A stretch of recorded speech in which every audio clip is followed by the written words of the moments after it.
Have you ever felt your heart racing for no clear reason, your thoughts spiraling out of control, or a constant sense that something is about to go wrong, even when everything seems fine? If so, you're not alone. Anxiety is one of the most common psychological experiences in the world today. But despite how common it is, many people still don't fully understand what it is, why it happens, or how to manage it effectively. In this video, we're going to explore anxiety from a psychological perspective and, most importantly, give you practical tools to manage it. We'll break it down into 4 key areas. 1. What anxiety really is and why it exists. 2. How your thoughts fuel anxiety. 3. The role of your body and nervous system. 4. Practical strategies to manage and reduce anxiety. Let's begin. First, let's clarify something important. Anxiety is not your enemy. From a psychological and evolutionary perspective, anxiety is actually a survival mechanism. Thousands of years ago, humans needed anxiety to stay alive. If you were walking through the forest and heard a sudden noise, your brain would immediately activate what we now call the fight or flight response.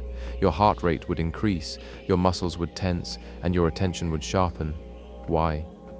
Because your brain was preparing you to either fight a threat or run away from it. This response is controlled by a part of your brain called the amygdala, which is constantly scanning for danger. The problem is that in modern life, the dangers we face are rarely physical. Instead, they are psychological, things like social judgment, uncertainty about the future, work stress, or personal expectations. But your brain doesn't always distinguish between real physical danger and perceived psychological threat. So when you feel anxious before a presentation, during an important conversation, or even when you're alone thinking about the future, your brain is reacting as if you're in danger.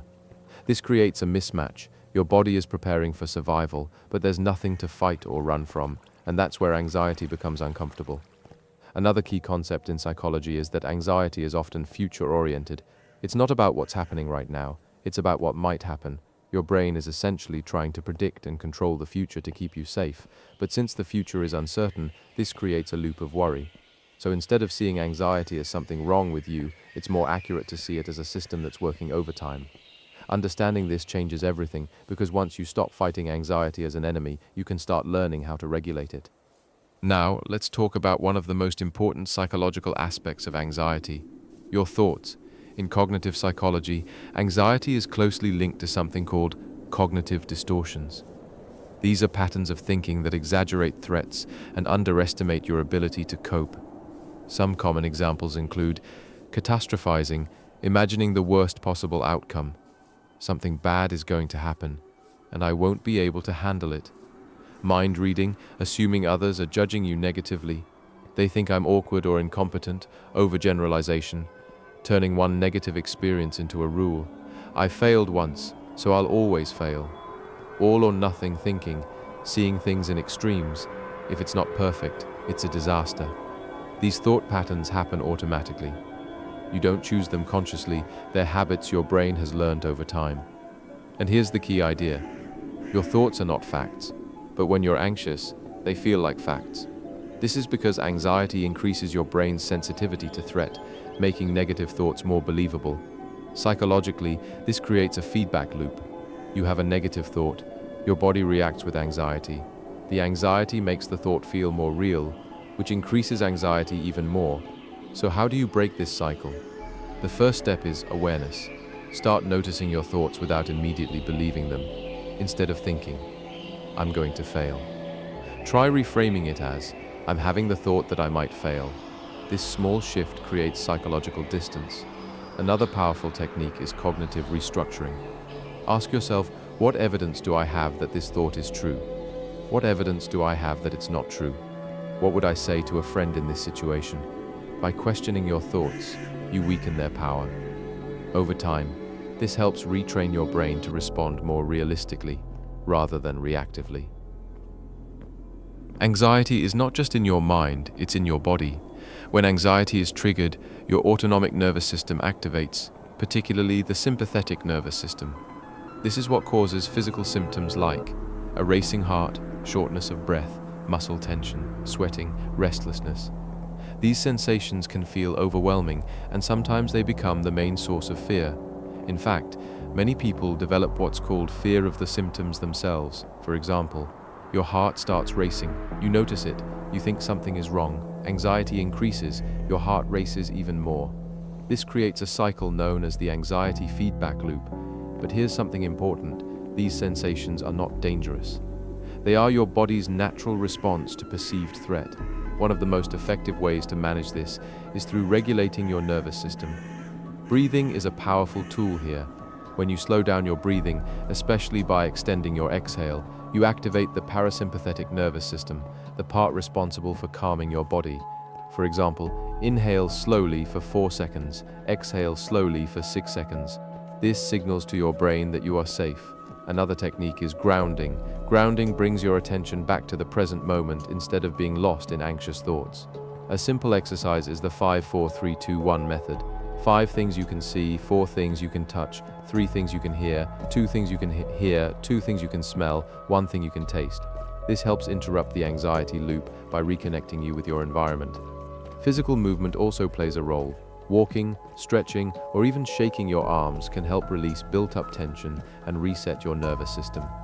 The key idea here is this: you don't need to eliminate anxiety, you need to teach your body that it's safe. Now let's bring everything together with practical strategies you can start using today. First, accept anxiety instead of resisting it.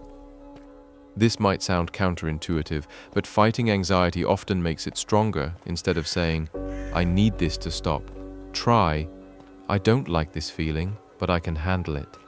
Acceptance reduces the secondary fear, the fear of anxiety itself. Second, limit avoidance. Avoidance is one of the biggest factors that maintain anxiety. Every time you avoid something that makes you anxious, your brain learns. This situation is dangerous, but when you gradually face what you fear, your brain learns the opposite. This is uncomfortable, but not dangerous. This process is called exposure. Start small, take manageable steps. Progress comes from consistency, not intensity.